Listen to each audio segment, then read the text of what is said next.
bit of tidy up. Pulled a lot of the grass out so it's a little bit more open.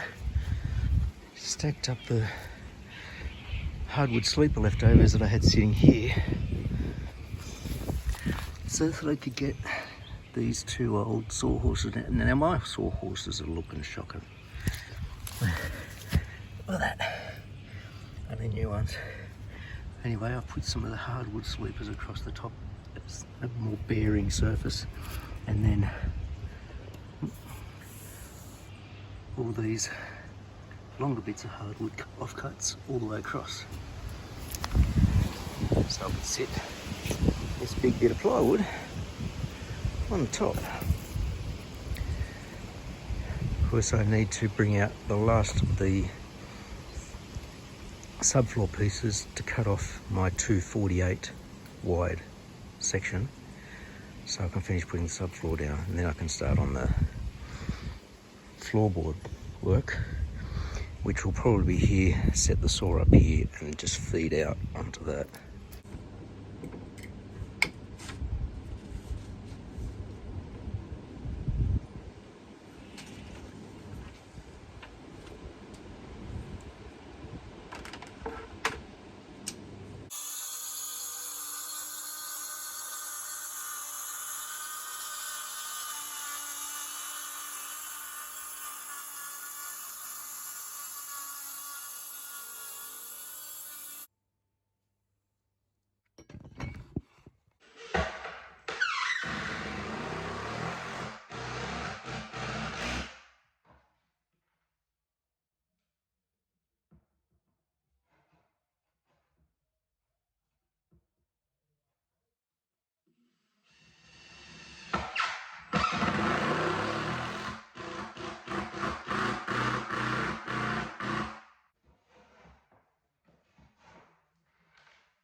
So here's my setup. Got that as a nice outfeed, and considering that's 2.7, that means that that's going to be longer than the board.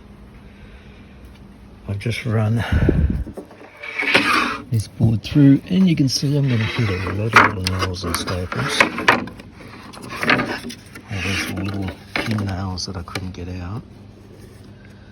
So the blade's being sacrificed. And then when I use the thicknesser, there's just going to be too many of these little things to pull out. So I may be sacrificing those blades too. But you can see the groove section of the board. Now I can see why this one was so hard to do. See the twist in the middle? Yeah.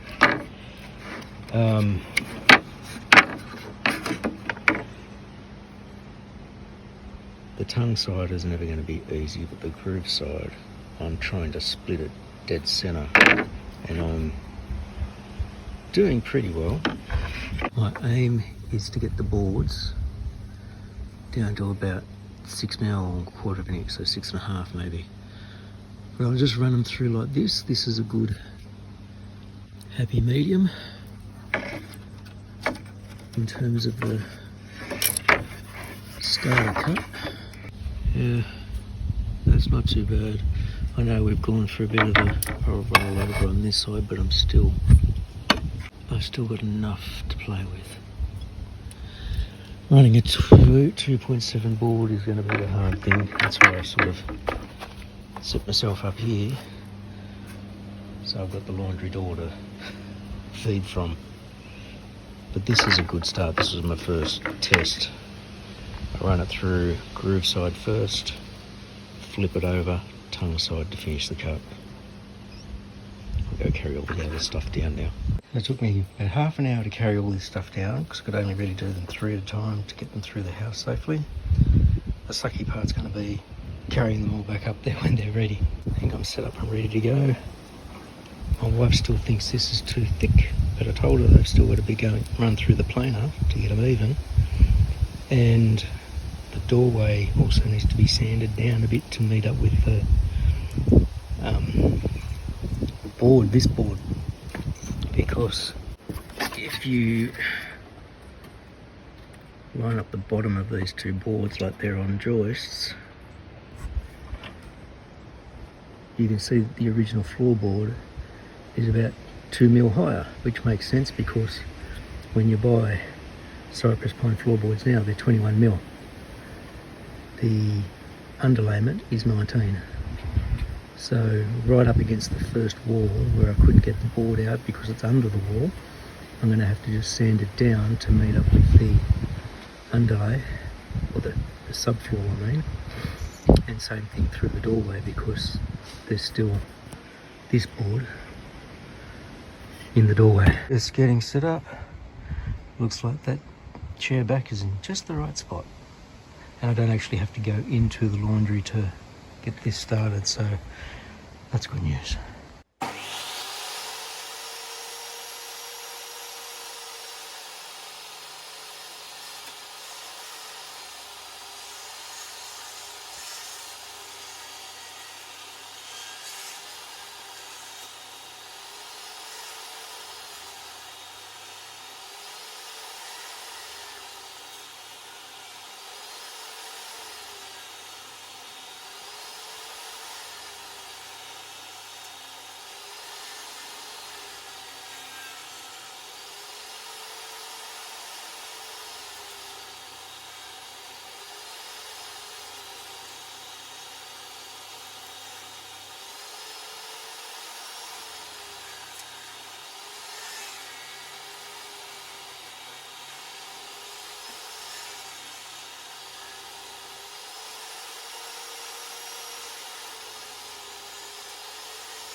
This is going to be the other concern. This is right where the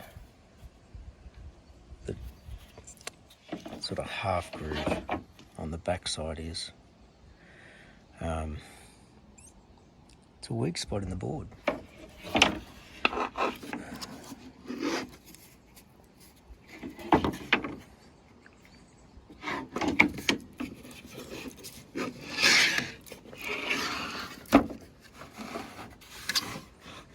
I'm going to try one with the finished side against the fence, see what sort of thickness I'm left with.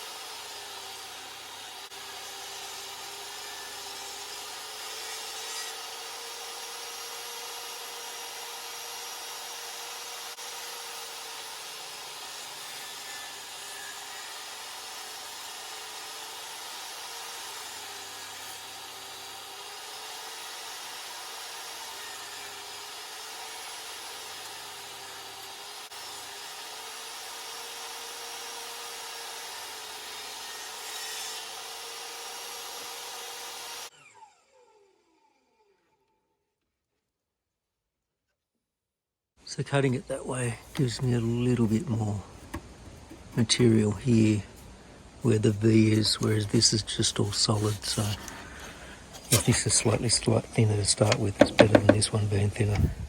So that's that done. There's 40 pieces there, 2 that really got too thin.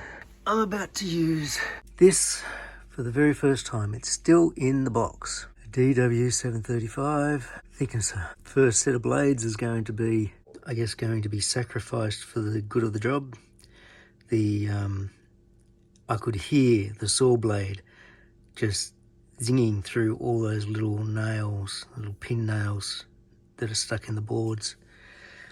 So I'm going to have this, the first set of blades, getting a few nicks, I reckon. But I just need to use them to thickness these boards down. I need to get it out of the box first. You've probably seen a whole stack of unboxings of this thing, because it's not like it's a new product.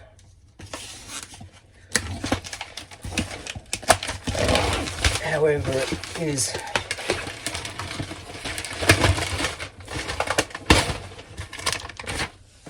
a thickness planer that a lot of people do swear by.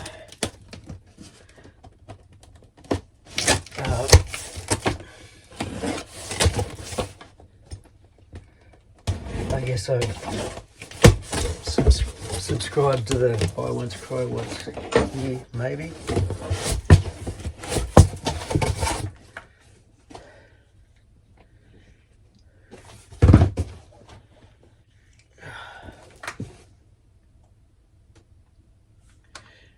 Knife edges are extremely sharp. Open with care.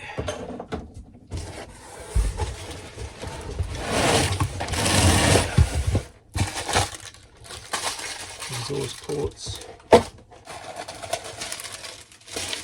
Manual. Adjustment wheel.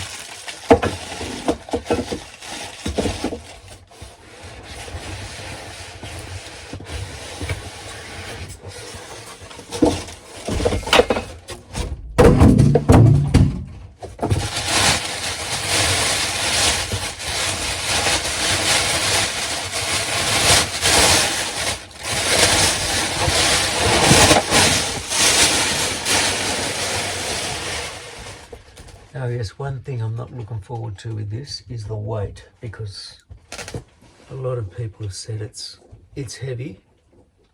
It's not like a little lunchbox planer. I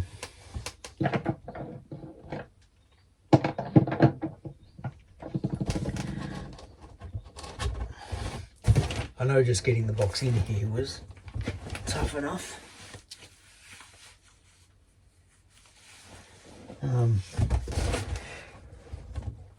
That was quite a few months ago.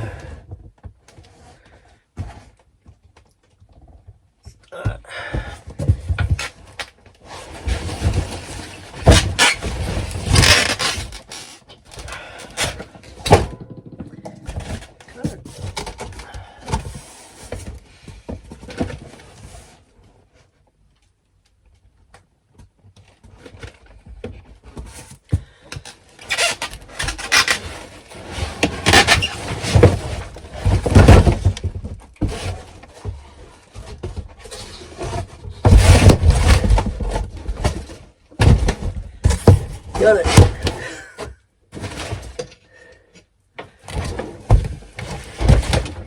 Yeah. Next thing's going to be setting it up outside so that I can use it for the very first time to plane these floorboards down. I'm not sure how I'm going to set it up. I don't think that it could sit on the stand for the saw. But I'm going to take the saw off so I can double check that. Even if maybe I put a board on top that I can sit the planer on. Made and cut.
I'm happy with that finish. Light sand.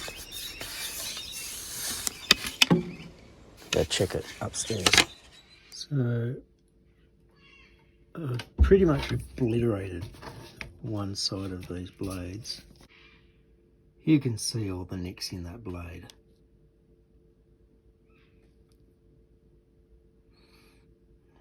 So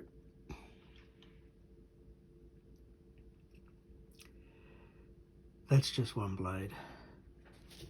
And you can see it on the reverse side where it's collecting the pitch because it's been rolled over.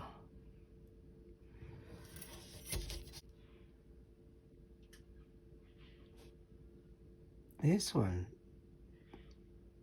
doesn't look quite as bad, and then when you get to this side, you can see that the blade's barely touched.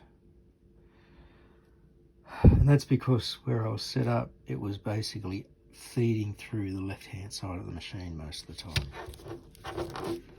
I started trying to feed it through the other side, but it was also getting so gummed up with pitch that it wasn't cutting, and so it wasn't pulling through. I've cleaned the inside of the machine, cleaned the rollers down. I'm going to clean this pitch off, and they're not wrong about the blades being sharp. I just felt that. I don't know when I did it. So I think for my next run tomorrow, I'm still going to put them in the same way, just for getting them down, like dimensioning the boards down. I'll clean all this off, but I'll run the boards through on this side of the machine, the right hand side. Then I might switch the blades over, like switch them around. What I do like is that these were the ones in the machine and they send you a second set. So basically 4 sets of cutters. So that's that set. And it's really easy to get into the machine because this tool, which was used for attaching this, undoes these, which are captured nuts. And then you lift this up, take it right off. Then these 3 red handles hold the cover down that you can see in there, just. And then under that, cord's in the way now.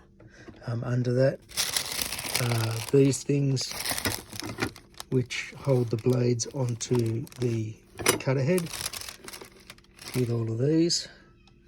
So 3 blades on the cutter head, which is a bit more efficient, and then just a twin blade, which is what you get with most lunchbox planers.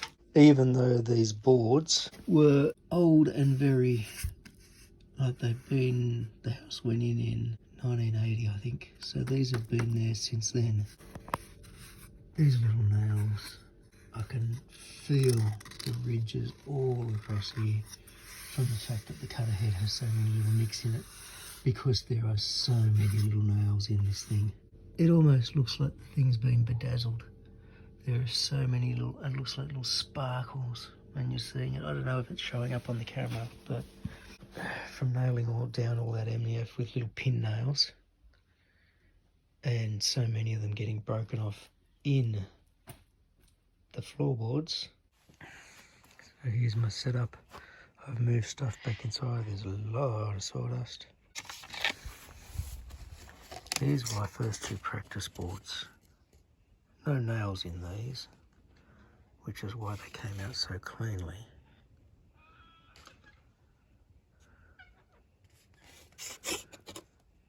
Yeah, what I was saying, even though these boards are so old,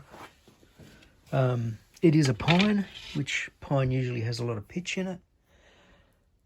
And these boards, and cypress pine, I think, has a lot more resin in it as well, which is why there's so much crap on these blades.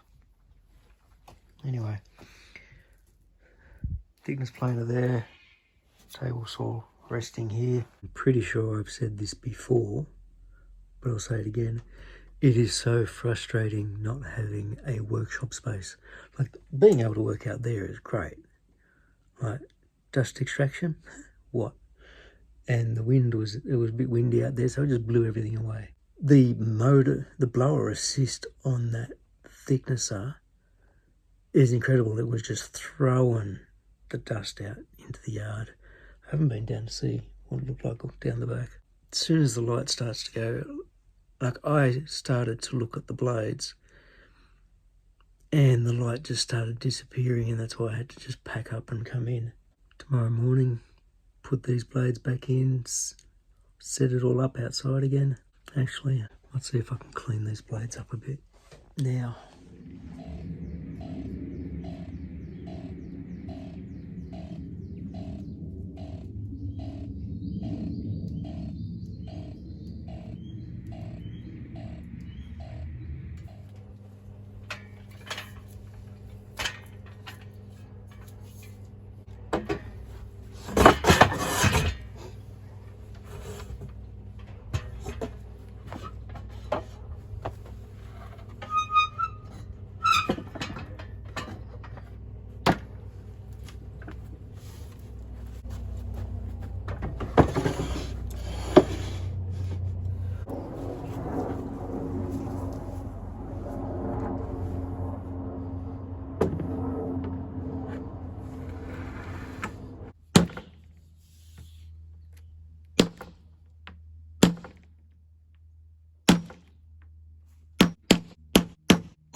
Okay, there are all the nails that were in the boards. These were ones that were from the top, so I was able to get them all out. One that was the bottom board, there's a top board, these are all bottom boards. All of these ones, because it was just part of the nail in there and I couldn't get them out, I've just punched them down as far as I could get them. Hope it's enough. About to get stuck back into it. Hindsight thoughts on this, because hindsight is always 20/20. I probably should have tried denailing all the boards after cutting them in half, because I knew that it'd gone through a lot of nails. You could hear it going through the saw. But I stupidly thought, well, they're just little pin nails, that probably won't make much difference. They made a mess of the blades. So I'm now going to switch the blades over to the sharp, fresh side and then run these boards through. The other hindsight part is, if I had have just lifted the floor up and leveled out the joists, put down a subfloor and done this in the first place, these wouldn't have been filled with nails. Anyway, I'm doing it now.